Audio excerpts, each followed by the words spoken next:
I'm Rear Admiral Thomas M. Dykers, retired, bringing you another true account of the silent service.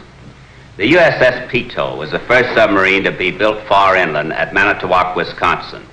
They launched her sideways, and she sure made a big splash. But that wasn't the last big splash Peto was to make, as the enemy discovered. This is the factual story of her 10th and last war patrol, and of how it changed the whole future life of one of her officers.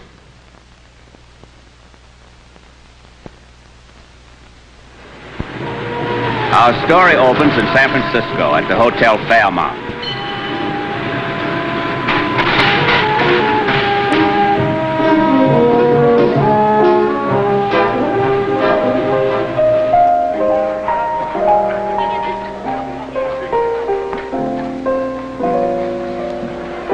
Bourbon soda, please.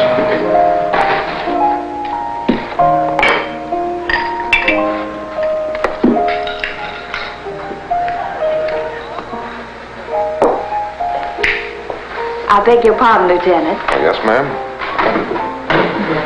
I wonder if you'd mind joining my husband and me for a few minutes.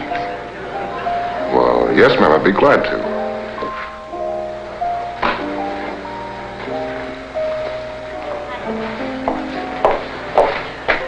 See, honey, I told you.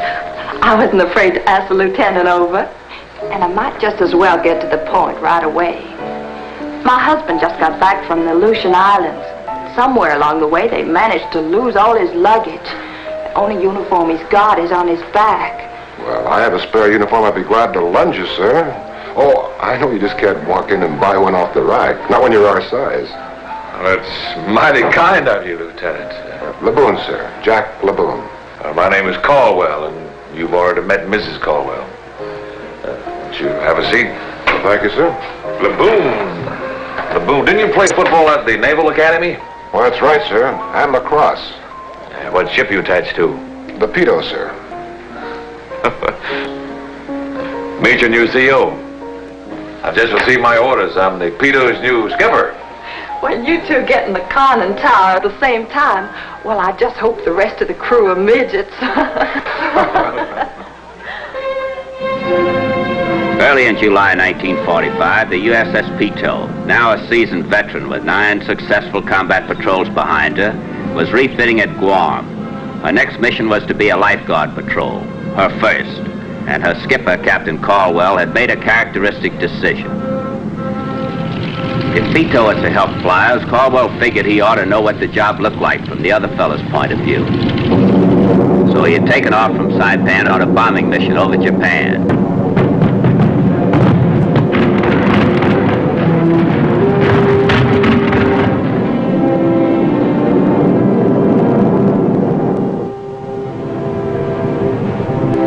And believe me, it's a rough deal. There's nothing between you and enemy flak but an aluminum skin that wouldn't stop a BB shot. And crowded, ugh. You couldn't pay me to go up in one of those crates. I don't mind admitting it. They just plain scare me. Those flyboys sure appreciate our subs on lifeguard duty, Wyatt. They were telling me how many our boats have already saved. Well, just the same, I wish we were going on another combat mission.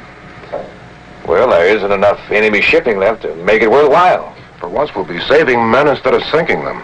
Well, if we don't get our refit finished, we'll never make our next patrol. On 14 July, Peto departed from Guam, and 7 days later made her first recovery. On 30 July, Peto surfaced at dawn to resume what had now become routine, and somewhat dull and monotonous routine at that. The captain and Lieutenant Frank A. Cook of Rosemont, Pennsylvania, came to the bridge. But shortly after a fighter cover had checked in, normal procedure was sharply interrupted. Radio, Captain. One chicken reported ditched. Time 0745, position 3413 north, 13836 east. Just south of Omayasaki, and right in the middle of a restricted area full of mines. Notify fighter cover. We will proceed to area, but will be unable to enter it. Request El Toro to send jukebox to drop boat to ditched flyer.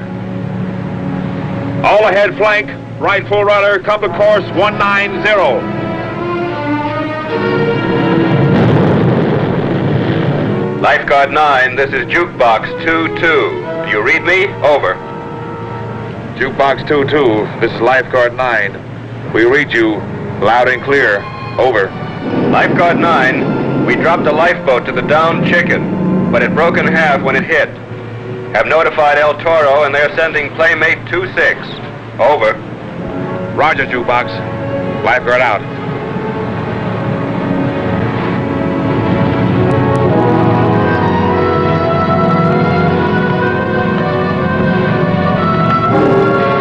I can see the plane all right, but not the guy who's down. Can you make him out? Ah, the water's too rough. That dumboat has got him spotted for them, though. Playmate 26, this is Jukebox 24. Come to your right a little. He's at about 1 o'clock on your present course. Over. Jukebox 24, this is Playmate 26. Relax, son. We got him squaring our sights. Jukebox 24, this is Playmate 26. We got him aboard and all in one piece. Over. Playmate, this is Jukebox. Nice going, fella. Over. Going ain't quite as nice as it looks from where you're sitting, son. Matter of fact, we got us a little problem. We busted a hole in the hull when we landed. We're sinking right now, slow but sure. Gonna take to our raft and hope those lifeguard boys are handy. Hey, Lifeguard 9, you all still in the vicinity? Over. My Philadelphia accent, he'd probably take me for a Union spy. Playmate 26, this is Lifeguard 9. We're standing by about 5 miles east of you. You're in a minefield and we cannot come any closer. Over. My brother, you sound like home folks. Where you from? Over. Atlanta, GA. Over. Well, there's going to be 9 of us counting the downed chicken and some northerners that sneaked into my crew. We'll be looking for you. Stick around. Over. Head due east. We'll be waiting for you. And good luck. Roger. My feet are getting wet. Better be gone. Out.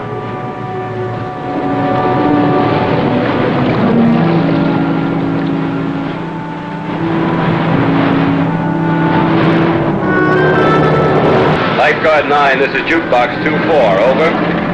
Go ahead, Jukebox. Over. Both of the boat's outboards have conked out. They can't get either motor started again. They're hoisting their sail. Over. Well, they'll never be able to beat their way out dead into this wind.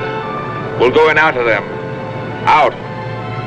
Thanks, Lifeguard 9. Out. All engines ahead 1/3. Come to course 270. We'll have to take a chance on that minefield. Put 2 men on the bow, special lookouts. Aye, sir. For almost 5 endless hours, Peto crept slowly through the minefield. Meanwhile, the 9 downed chickens, their outboard motors swamped and their sail useless, had taken to the paddles. The best they could do against the violent headwinds was to hold their position, let alone make any progress. At 1700... Performances made to the bridge. Rig out the bow planes. Rescue party, stand by. Ready with those lines.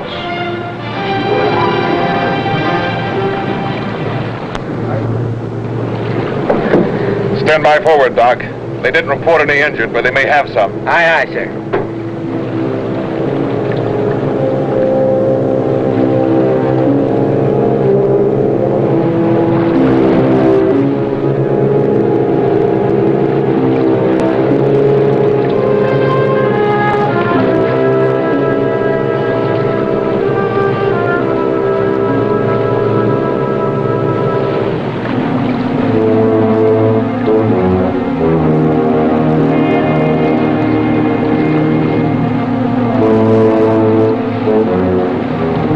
Captain. That's it. Bring a left to 090. All ahead, 1/3.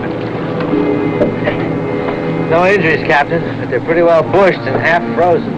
Well, give them a death charge apiece from the medicinal brandy. Yes, sir. That'll fix them. Radio, tell El Toro that we have 9 down airmen aboard. Request instruction. Aye, aye, sir. Everything's fine, Captain. No sweat, no strain.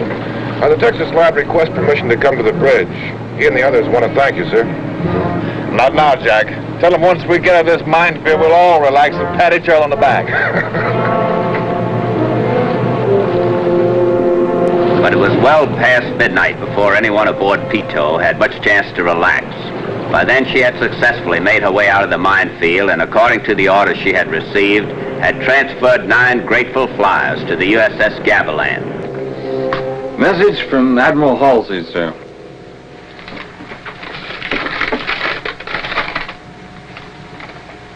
Well done. My hat's off to the Peto. Halsey. Put it on a bulletin board, Lawson. That's one for all of us. The next day, the Peto was enjoying a ringside seat 8 miles offshore for the job the Air Force was doing on Hamamatsu.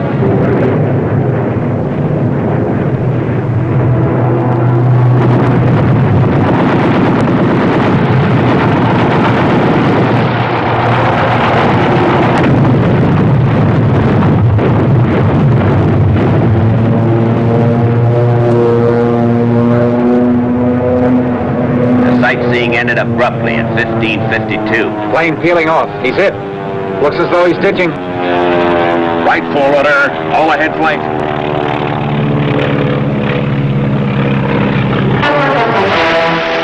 The Peto raced towards the downed flyer and had him out of the water almost before he got wet. Nice going, Lifeguard 9. Exactly 5 minutes since he ditched. Thank you, over. You're welcome. A satisfied customer is our best advertisement. Out. Captain, can you come here a moment? It's urgent.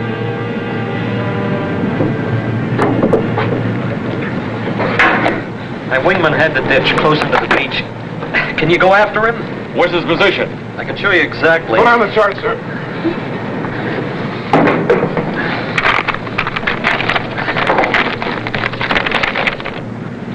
Right about there. He was swimming away from the shore. Within range of those coastal guns. Less than 10 fathoms. Larson! Come to course 285! All ahead, flank! How is it, Doc? He's shot through the ankle, sir, but it's nothing I can't take care of. That's where I had the ditch. 20 millimeter got me. I couldn't keep control. All right.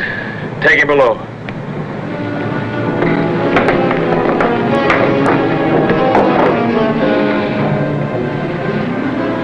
We'll draw gunfire from those coastal batteries as soon as we get within range.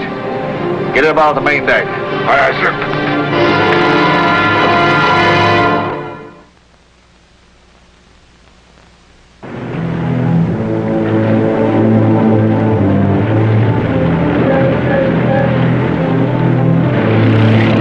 Exactly on course.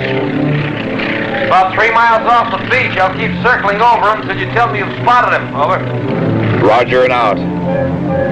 It'll be about another 5 minutes before we are within range. I'm going down below to take a look at that flyer. Take over, Jack.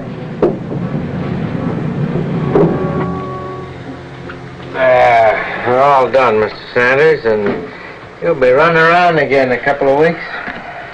Let me give you a shot. It'll put you to sleep till the pain's worn off. No, thanks.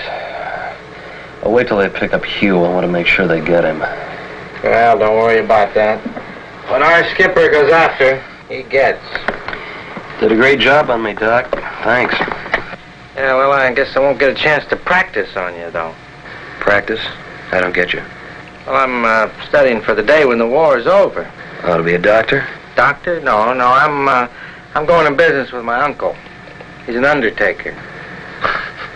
I'm glad I can't oblige you. So am I. Well, how's it going?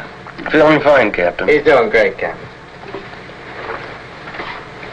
My name's Caldwell. T.A. Sanders, baby up 94 from the Lexington. I don't have to tell you I'm glad to see you and your ship. One of your planes just reported to the Lexington that we have you aboard. You think you're going to be able to get Donnelly, sir? Well, he's in pretty shallow water. And right under those coastal guns. If they open up on us, we won't be able to dive. But we'll do our best, Sanders. I don't know how many men you've got on board, Captain. 8 or 9, not counting yourself. Why? I don't have to be very bright to figure out what this means. Deciding to risk this ship, the lives of 89 men just to save one pilot? Thanks. Well, I guess it doesn't exactly make sense. But we do it. I gotta get back to the bridge. Try and take it easy.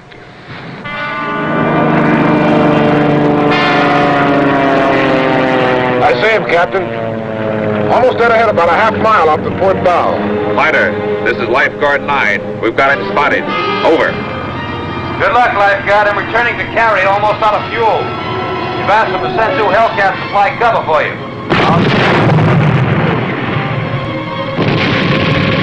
I was over at least by 1,000 yards. I hope he doesn't do any better.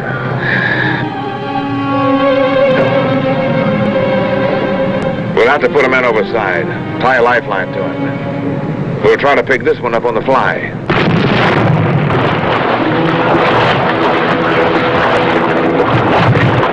I can't risk coming to a dead stop and making Peto a sitting target for those guns.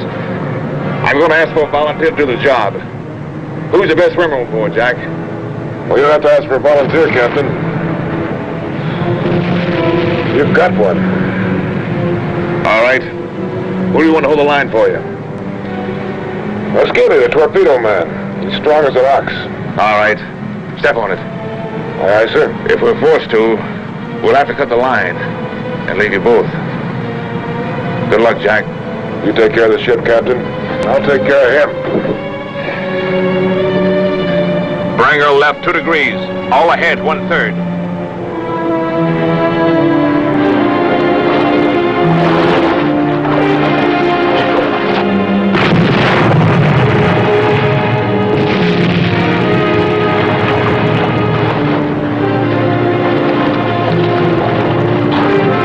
Here you go.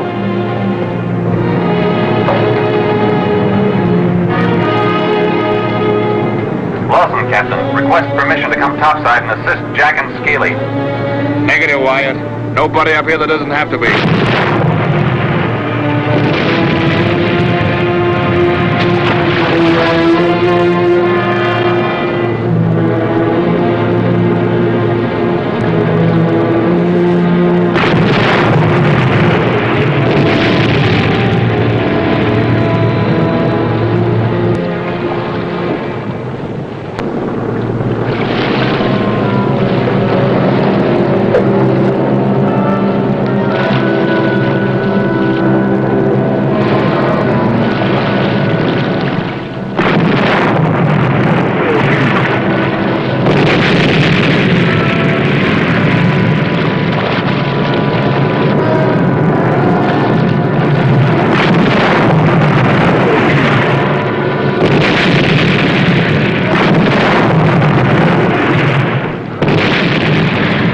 Jack's got him.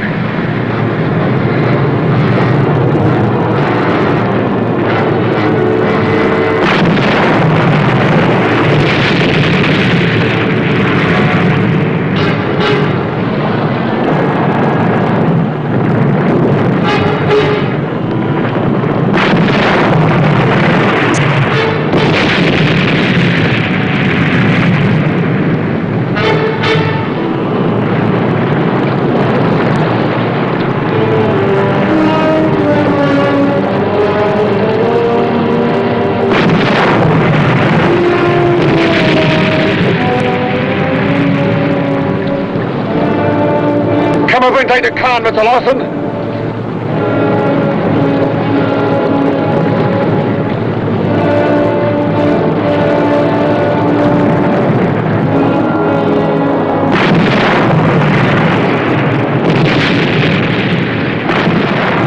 Get below. We're going to dive as soon as we get the water beneath us. None of them knew it then, and all they cared about at the moment was getting the Peto out of there, 4 bells and a jingle. But the Silver Star Medal was to be awarded to Captain Caldwell and to Lieutenant Laboon, and the Bronze Star Medal to Torpedoman First Class James Scaly for conspicuous gallantry and intrepidity. For the next few days, life was comparatively quiet aboard the Peto, if you don't count the enemy plane that dropped the bomb that barely missed, and similar hazards they took in stride.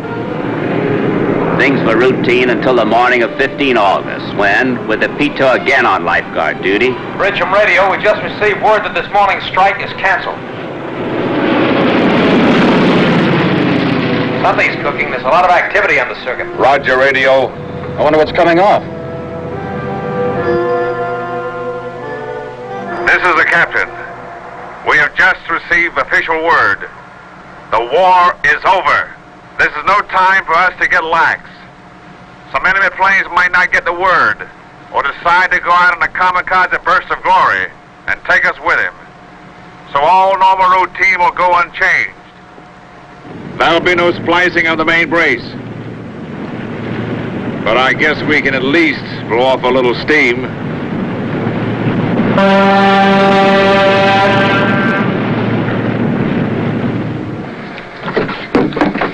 Hi, Jack.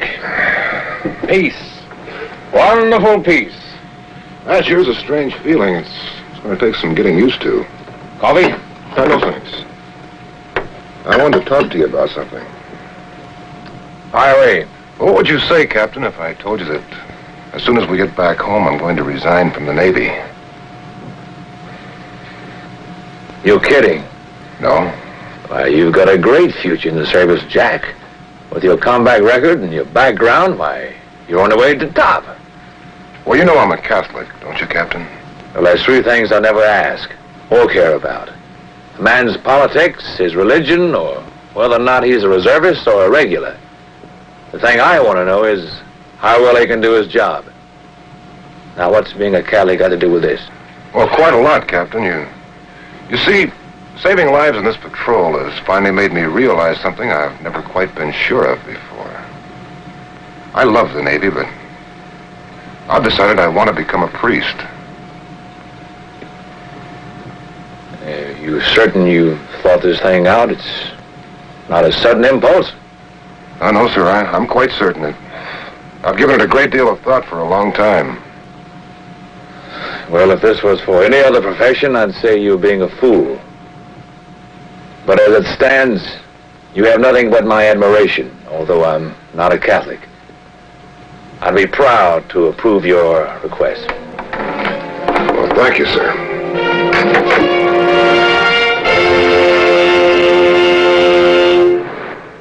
I'll be back in a moment with my special guest.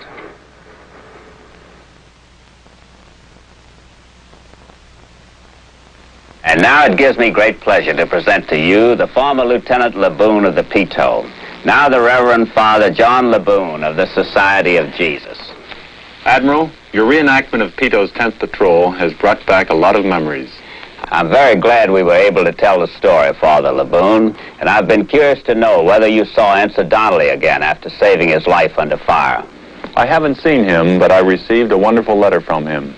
He's Lieutenant Commander Donnelly now, and he wrote me from the Naval Air Station at Corpus Christi, Texas, where he's seen the news of my ordination in the paper. When were you ordained, Father? In 1956, after 10 years of study at Woodstock College. 10 years? Why, that's more than twice as long as the course of the Naval Academy. I don't mind telling you it's more than twice as tough, too. I know you've seen and corresponded with most of your former submarine comrades, Father Laboon. Don't you ever miss the Navy? I can best answer that, Admiral, by telling you that I'm now a Lieutenant J.G. in the Naval Chaplain Corps Reserve. So you'll be going to sea again?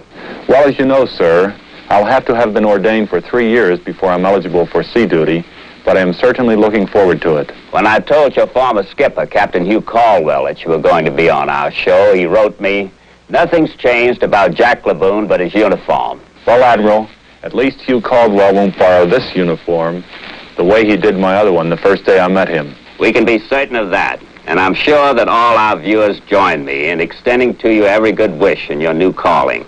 We've been honored to have you aboard with us on this show. Thank you, Admiral. Please be with us again when we bring you another exciting story of the silent service.